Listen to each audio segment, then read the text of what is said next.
ಧನ್ಯವಾದಗಳು ವೆಂಕಟರಾಮ್ ಅವರೇ.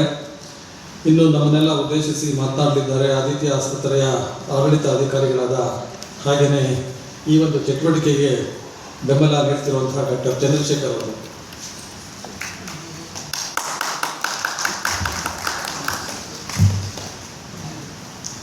ಎಲ್ಲರಿಗೂ ನಮಸ್ಕಾರ ಮಾಡ್ತಾ, ಈ ದಿನದ ಈ ಕಾರ್ಯಕ್ರಮ ತುಂಬ ಚೆನ್ನಾಗಿ ನಡೀತಾ ಇದೆ. ಮುಂದೆನೂ ಇದೇ ಥರ ಕಾರ್ಯಕ್ರಮರು ಕೆಲವೊಂದು ನಾಟಕಗಳನ್ನ ಬರೆದು ಏನು ಅಸತ್ಯಗಳು ತುಂಬಿ ತುಳುಕಿದೆ ನಮಗೆ ಗೊತ್ತಿಲ್ಲದೆ ಇರೋದು ಅದೆಲ್ಲ ಮೇಲೆ ತರುವಂಥ ಕಾರ್ಯ ಮಾಡಲಿ ಅಂತ ಅವ್ರಿಗೆ ದೇವರ ಹತ್ರ ಬೇಡ್ತಾ ಎರಡು ಮಾತನ್ನ ಹೇಳಿ ಬಯಸ್ತೇನೆ. ಬಾಬಾ ಸಾಹೇಬ್ ಅವರವರು ಒಂದು ದಾರಿ ನಮಗೆ ತೋರಿಸಿದ್ರು. ಆ ದಾರಿನಲ್ಲಿ ನಾವು ನಡೆದಿದ್ದರೆ ಇವತ್ತು ನಮ್ಮ ಭಾರತ ಎಲ್ಲಿತ್ತು ಅಂತ ಊಹಿಸ್ಲಿಕ್ಕೆ ಆಗ್ತಿರ್ಲಿಲ್ಲ. ಆದರೆ ಈ ಒಂದು ದುರಾಡಳಿತದಿಂದ, ಯಾವ ಈ ಕಾಂಗ್ರೆಸ್ ಗೌರ್ಮೆಂಟಿಂದ, ನಾವು ಬ್ರಿಟಿಷರಿಂದ ಸ್ವಾತಂತ್ರ್ಯ ಏನೋ ಸಿಕ್ತು, ಆದರೆ ಈ ಕಾಂಗ್ರೆಸ್ನವರಿಂದ ಗುಲಾಮಗಿರಿ ಇನ್ನೂ ನಮಗೆ ಕಂಟಿನ್ಯೂ ಆಗ್ತಾ ಇದೆ. ಇದು 2014ರಿಂದ ಪುನಃ ಚೇಂಜಸ್ ಆಗಿದೆ. ಏನಪ್ಪ ಅಂದರೆ, ಬಾಬಾ ಸಾಹೇಬರವರು ಏನು ನಮ್ಮ ಸಂವಿಧಾನ ಕೊಟ್ಟಿದ್ರೋ ಅದನ್ನು ಪೂರ್ತಿಯಾಗಿ ಚೇಂಜ್ ಮಾಡಿದ್ದಾರೆ 214 ತನಕ. ಅದು ಏನೇನು ಚೇಂಜ್ ಮಾಡಿದ್ದಾರೆ ಅಂತ ನಮ್ಮ ಸಮಾಜಕ್ಕೆ ಗೊತ್ತಾಗೋ ಥರ ಮಾಡಬೇಕು ಅಂತ ನಾನು ಕಾರ್ಯಕ್ರಮವ್ರ ಹತ್ರ ಕೇಳ್ಕೊಳ್ತೇನೆ. ನೀವೇನಾದರೂ ಒಂದು ಯೂಟ್ಯೂಬ್ನಲ್ಲಿ ಹೋಗಿ ಏನೇನು ಚೇಂಜಸ್ ಆಯಿತು ಅಂತ ನೋಡಿದರೆ ನಮ್ಮ ಹಿಂದೂ ಸಮಾಜನ ಹೇಗೆ ನಿರ್ನಾಮ ಮಾಡಬೇಕು ಅಂತ ಅವರು ಹುನ್ನಾರ ಹಾಕಿದ್ದು ಅನ್ನೋದು ಗೊತ್ತಾಗುತ್ತೆ. ಇದಕ್ಕೆಲ್ಲ ಕಾರಣ ಕಾಂಗ್ರೆಸ್ನಲ್ಲಿ, ಅದರಲ್ಲಿ ಯಾವ ಡೌಟು ಇಲ್ಲ. ಇದನ್ನು ನಾವು ಸತ್ಯವನ್ನು ತಿಳ್ಕೊಂಡು ನಮ್ಮ ಯುವ ಪೀಳಿಗೆಗೆ, ಈಗ ನಮ್ಮದೆಲ್ಲ ವಯಸ್ಸಾಯಿತು, ನಾವು ಯಾವಾಗ ಹೋಗ್ತೀವಿ ಗೊತ್ತಿಲ್ಲ, ಆದರೆ ಇವತ್ತಿನ ಯುವ ಪೀಳಿಗೆಗೆ ಇದು ಗೊತ್ತಾಗೋ ಥರ ಆಗಬೇಕು. ಏನಾದರೂ ಒಂದು ದೊಡ್ಡ ಮಟ್ಟದಲ್ಲಿ ಒಂದು ಚರ್ಚೆಗಳಾಗಬೇಕು.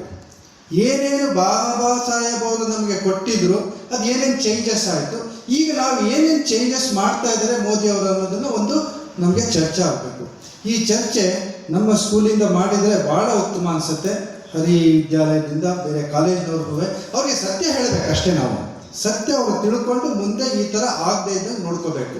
ಇಲ್ಲದಿದ್ದರೆ ಈಗ ಶ್ರೀಲಂಕಾದಲ್ಲಿ ಏನಾಯಿತು, ನೇಪಾಳದಲ್ಲಿ ಏನಾಯಿತು, ಬಾಂಗ್ಲಾದೇಶದಲ್ಲಿ ಏನಾಯಿತು, ಇದು ನಾಳೆ ನಮ್ಮ ಭಾರತಕ್ಕೆ ಆಗೋದ್ರಲ್ಲಿ ಯಾವ ಸಂಶಯವೂ ಇರೋದಿಲ್ಲ. ಇದಾಗಬಾರ್ದು ಅಂತಂದರೆ ನಾವೆಲ್ಲ ಇವತ್ತೇ ಎಚ್ಚೆತ್ಕೋಬೇಕು. ನಮಗೆ ಏನೇನು ನಾವು ಮಾಡ್ಕೊಳ್ಳಿಕ್ಕೆ ರೆಡಿ ಇರಬೇಕು, ಮಾಡ್ಕೊಂಡಿರಬೇಕು. ಇದು ನಮ್ಮ ಅಜ್ಞಾನದವರು ಮಾಡ್ತಾರೆ ಅಂದ್ಕೊಂಡಿದ್ದೀನಿ. ಅವರು ಹೇಳೋ ಇದರಲ್ಲಿ ಯಾವ ಅಸತ್ಯನೂ ಇಲ್ಲ. ಅದಕ್ಕೆ ನಮ್ಮೆಲ್ಲರ ಬೆಂಬಲ ಇರುತ್ತೆ. ಇನ್ನೂ ಒಂದಷ್ಟು ವರ್ಷ ನೀವು ಇದನ್ನು ಮಾಡಬೇಕು ಅಂತ ಕೇಳ್ಕೊಳ್ತಾ ನಾನು ಮಾತನಾಡ್ತೇನೆ. ಜೈ ಭಾರತ್ ಮಾತಾ ಕಿ ಜೈ, ಜೈ ಭಾರತ್ ಮಾತಾ ಕಿ ಜೈ, ಜೈ ಭಾರತ್ ಮಾತಾ ಕಿ ಜೈ.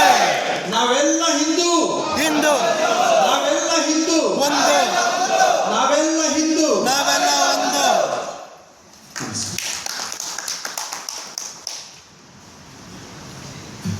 ಧನ್ಯವಾದಗಳು ಡಾಕ್ಟರ್ ಚಂದ್ರಶೇಖರ್ ಅವರೇ. ಈಗಾಗಲೇ ತಿಳಿಸಿದ ಹಾಗೆ 13, 14, 16 ಈ 3 ದಿನಗಳು ಇದೇ ವೇದಿಕೆಯಲ್ಲಿ ನಿಜ ಮಹಾತ್ಮ ಬಾಬಾ ಸಾಹೇಬ ನಾಟಕವನ್ನು ನೀವು ನೋಡೋದಕ್ಕೆ ಅವಕಾಶ ಇದೆ. ನಿಮ್ಮ ಟಿಕೆಟ್ಗಳನ್ನು ಕಾದಿರಿಸಿಕೊಳ್ಳೋದಕ್ಕೂ ಸಹ ವ್ಯವಸ್ಥೆ ಮಾಡಿದ್ದಾರೆ. ಕಾರ್ಯಕ್ರಮದ ಕೊನೆಗೆ ನಾವು ಬರ್ತಾ ಇದ್ದೀವಿ. ಇವತ್ತಿನ ಕಾರ್ಯಕ್ರಮ ಬಹಳ ಯಶಸ್ವಿಯಾಗಿ ನಡೆದಿದೆ. ಕಾರ್ಯಕ್ರಮದಲ್ಲಿ ಪಾಲ್ಗೊಂಡಂಥ ಪ್ರತಿಯೊಬ್ಬರಿಗೂ, ಕಾರ್ಯಕ್ರಮದ ಹಿಂದೆ ಶ್ರಮಿಸಿದ ಪ್ರತಿಯೊಬ್ಬರಿಗೂ ಧನ್ಯವಾದಗಳನ್ನು ಸಮರ್ಪಣೆ ಮಾಡುವಂಥ ಸಮಯ. ಧನ್ಯವಾದ ಸಮರ್ಪಣೆಗಾಗಿ ಅಖಿಲ ಭಾರತೀಯ ಸಾಹಿತ್ಯ ಪರಿಷತ್ತಿನ ಮೈಸೂರು ಜಿಲ್ಲಾ ಸಮಿತಿಯ ಸಂಪರ್ಕ ಪ್ರಮುಖ ಆಗಿರುವಂತಹ ಶ್ರೀಮತಿ ಗಾಯತ್ರಿ ಸುಂದರೇಶನ್ ಅವರು ಇದನ್ನು ನೆರವೇರಿಸಿಕೊಡ್ತಾ ಇದ್ದಾರೆ. ಎಲ್ರಿಗೂ ನಮಸ್ಕಾರ. ಕಾರ್ಯಕ್ರಮ ಒಂದು ಅತ್ಯಂತ ಯಶಸ್ವಿಯಾಗಿ ನಡೀತು ಅಂತಂದರೆ ಆ ಸಭಿಕರ ಮೊಗದಲ್ಲಿ ಕೊನೆಯವರೆಗೂ ಮಂದಹಾಸ ಇರಬೇಕು.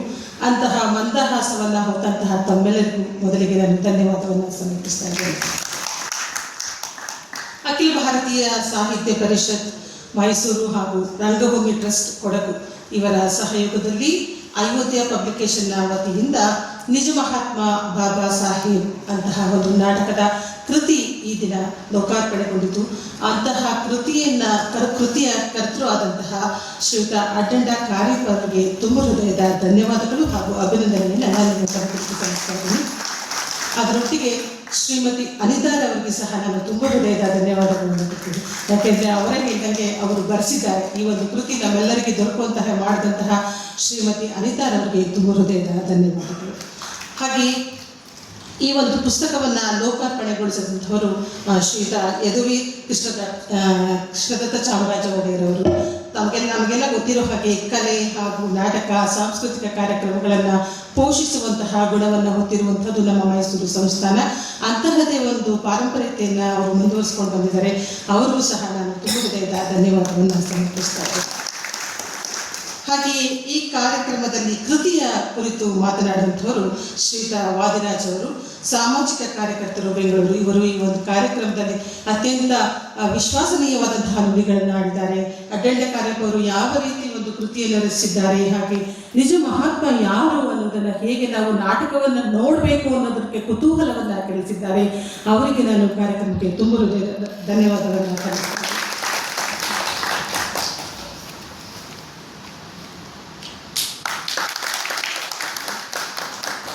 ಕಾರ್ಯಕ್ರಮದಲ್ಲಿ ಉಪಸ್ಥಿತರಿರುವಂತಹ ಹಿರಿಯ ಸಮಾಜ ಸೇವಕರಾದಂತಹ ಶ್ರೀಯುತ ವೆಂಕಟರಾಮ್ರವರು, ಅವರಿಗೆ ಸಹ ನಾನು ತುಂಬ ಹೃದಯದ ಧನ್ಯವಾದವನ್ನು ಸಮರ್ಪಿಸ್ತಾ ಇದ್ದೇನೆ.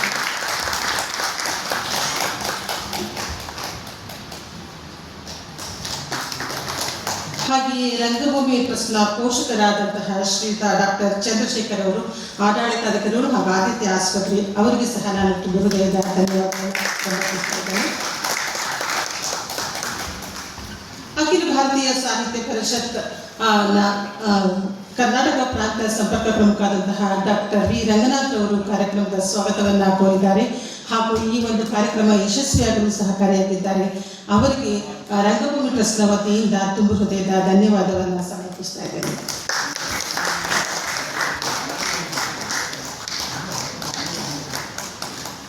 ಹಾಗೆ ಕಾರ್ಯಕ್ರಮವನ್ನು ಅಚ್ಚುಕಟ್ಟಾಗಿ ನಿರ್ವಹಿಸಿದಂತಹ ಜಿಲ್ಲಾ ಸಮಿತಿಯ ಅಧ್ಯಕ್ಷರಾದಂತಹ ಶ್ರೀಯುತ ಸುಬ್ರಹ್ಮಣ್ಯರವರಿಗೆ ತುಂಬ ಹೃದಯದ ಧನ್ಯವಾದಗಳನ್ನು ಸಮರ್ಪಿಸ್ತಾ ಇದ್ದೇನೆ.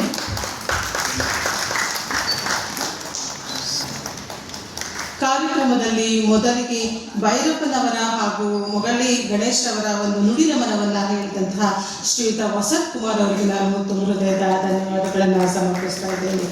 ಹಾಗೆ ಈ ಒಂದು ಕಾರ್ಯಕ್ರಮಕ್ಕೆ ಚಾಲನೆಯನ್ನು ನೀಡಿ ಭಾರತ ಮಾತೆಯನ್ನ ಕುರಿತು ಪ್ರಾರ್ಥನೆಯನ್ನು ಮಾಡಿದಂಥ ಪ್ರೊಫೆಸರ್ ಶಶಿಕಲಾರವರಿಗೂ ಸಹ ನಾನು ತುಂಬ ಹೃದಯದ ಧನ್ಯವಾದಗಳನ್ನು ಸಮರ್ಪಿಸ್ತಾ ಇದ್ದೇನೆ. ಈ ಎಲ್ಲ ಕಾರ್ಯಕ್ರಮ ಯಶಸ್ವಿಯಾಗೋದಕ್ಕೆ ಸಹಕರಿಸಿದಂತಹ ತಮಗೆಲ್ಲರಿಗೂ ನಾನು ತುಂಬ ಹೃದಯದ ಧನ್ಯವಾದಗಳು ಹಾಗೂ ಮಾಧ್ಯಮ ಪ್ರತಿನಿಧಿಗಳಿಗೂ ಸಹ ಧನ್ಯವಾದವನ್ನು ಸಮರ್ಪಿಸ್ತಾ ಇದ್ದೇನೆ.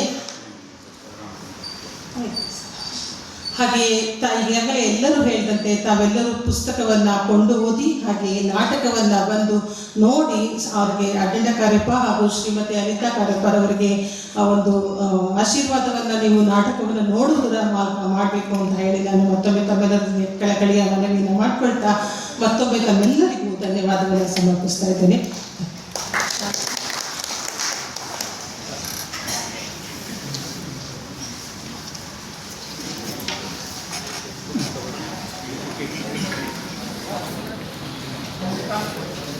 ಇವತ್ತಿನ ಕಾರ್ಯಕ್ರಮದಲ್ಲಿ ಭಾಗವಹಿಸಿ ನೀಡಿದ ಪ್ರೋತ್ಸಾಹಕ್ಕಾಗಿ ಪ್ರತಿಯೊಬ್ಬರಿಗೂ ಧನ್ಯವಾದಗಳನ್ನು ಹೇಳ್ತಾ, ನಿಮ್ಮನ್ನೆಲ್ಲ ಮಾಧ್ಯಮ ಮಿತ್ರರಿಗೂ ಪ್ರತ್ಯಕ್ಷವಾಗಿ ಪರೋಕ್ಷವಾಗಿ ಕಾರ್ಯಕ್ರಮಕ್ಕೆ ಬೆಂಬಲ ನೀಡ್ತಿರುವಂತಹ ಪ್ರತಿಯೊಬ್ಬ ಮೈಸೂರಿನ ನಾಗರಿಕರಿಗೂ ಈ ಧನ್ಯವಾದಗಳನ್ನು 13, 14, 16